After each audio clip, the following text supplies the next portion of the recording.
We're very happy to have our next guest join us on the program. It is the one and only Cautious Clay. Hi. Welcome back to San Francisco. It's great to be back. I think last time, or at least one of the times that you were here, you were DJing at 111 Minna, an art gallery. Wow, that's incredible. Way back when. Yeah. Was that one of your first performances? That was one of my first. Yeah. It was with this collective I used to be in called Proper Vibes. And yeah, that was my first time. One of my first times here. Yeah, definitely. And it's totally changed probably since. I don't think there was that big building. At like the Salesforce Tower building. Yeah, that wasn't there. No. When I was there last, so it's even crazier to see. Yeah, all of it's that. a remarkable feat. Yeah, yeah. I the name even kind of makes me cringe. I won't lie. The Salesforce Tower. San Francisco.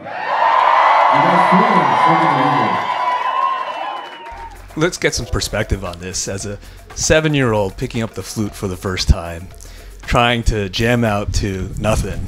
Yeah. Was the vision in your head as a youngster, as a little kid like that? Like, man, this is great. I can't wait to perform shows like this that you're doing now. And man, to be honest, adulation. Yeah, to be honest, like maybe, but it was sort of like this rear, like way in the back kind of thought. Like, oh man, it'd be cool to like, because I'd love to like sing, like fake sing and like lip sync and stuff to myself, like as a kid, and just. I was always kind of into it, but then I at a very young age, I for some reason got into my brain that like that wasn't really possible. So I was like kind of like wanted to be an architect, like, or like I was really into geography too, and like design and random things like that. And I thought that that might be more feasible for me. But I think at the very back of my mind, I was always kind of like, yeah, this music thing is so cool. But I didn't know if I was gonna be any good at it, you know. Like, I think a lot of times, like, you can be passionate about music but not be good at it. Right. So I find it really interesting that you're able to play and create music that you kind of do by ear, even though you did take lessons and you did go to school to learn music and all those things. And so your newest piece of material that we have that was just released, Reasons. Yeah.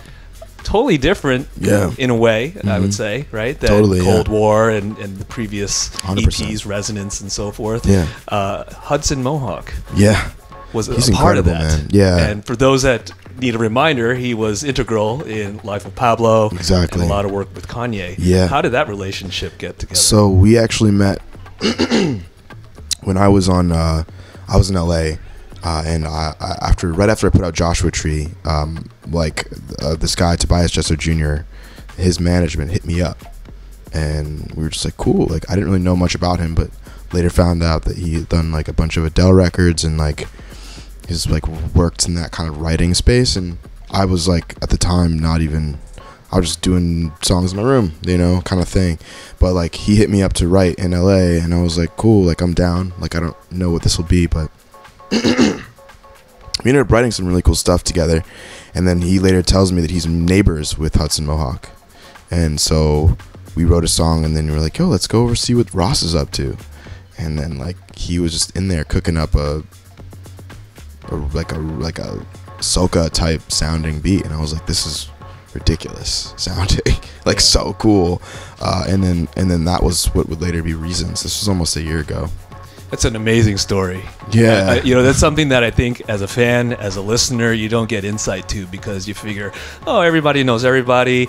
Record labels must hook this up, and it obviously must be noted that you're still unsigned. I'm still unsigned, right? Yeah. So it's kind of like, let's just poke over next door and see what he's we up literally to. just went there, and I was like, oh my God. I don't think they're neighbors anymore, unfortunately, but he was living in Silver Lake at the time.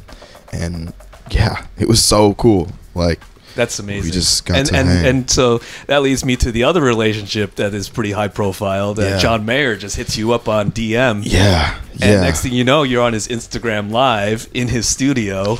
Yeah. And you knocked out a song or a couple songs over there. Yeah, we did a couple, like 3 or 4, but like we have one that's really special. It's gonna be on the record actually. Okay. Yeah, like. It was honestly so insane because like the first time we met, that was when we made that song. So Table of Context is the EP. Yeah.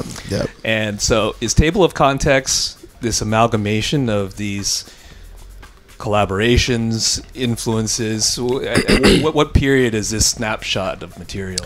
That's a good way to put it. It's definitely more of a collaborative project than both Resonance and Blood Type, which were pretty much my own. Like, I did one collaboration actually on that with a friend on Call Me. But yeah, Smoke and French were both my own. And then this next project is very much collaborative, but it's kind of also kind of like putting together a lot of the subjects that like I talk about, whether it's like relationships or identity, or just like being yourself in situations that feel uncomfortable. It's kind of like putting all of those ideas into, I think, just a little bit more of I don't know, a little bit more of a minimal approach, I'd say, than maybe like, you know, the thicker kind of productions in Blood Type, or excuse me, even in like French Riviera. So yeah, I think it'll be just like kind of like, yeah, the context will be interesting, I think. Yeah. When is this going to be released? Late February, early March. Oh, okay. Yeah, so I think not that's much like, longer. Yeah, not much longer. Is everything pretty much produced? And yeah, it's almost there. Like, we're kind of doing a little bit on the road even with Chris, my guitar player. So we're like, there's like one song more that I have to like kind of figure out. Okay. So it's coming together. Nice. I think a lot of people are really excited about this because they think, okay, you know, he's figuring out his sound with a couple of EPs, and then we're going to get this fuller piece of work. And Yeah. and again, I got to remind everyone that you're unsigned, so it's not like you have this big machine behind you putting all this effort. Hey, go talk to John Nope. Mayer. Hey, go talk to so and so. John Mayer hit me up in the DMs after an LA show. Apparently his friend was there. Yeah. And I was just like, you, bro, what?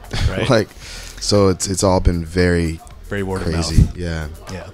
How about the social life? Has that improved as well? Man, it's interesting you say that, because it's like, it's very much not improved. It's the same. It's pretty insane. Yeah, pretty the same. Like, I mean, like, I definitely get recognized in the street and whatever, but I think like, if you were to say, yeah, like my like who I talk to, no, I still have the same, same kind of thing. That's cool. Well, I'm sure you'll have a different story as time goes on, but you seem very grounded, and I'm really excited for new stuff that you have. Thank you so much. And can't wait for the show tonight too. Oh, thank you. Yeah. I'm really excited. Yeah, best of luck with everything. Oh man, appreciate that. Good to meet you. Good to meet you too.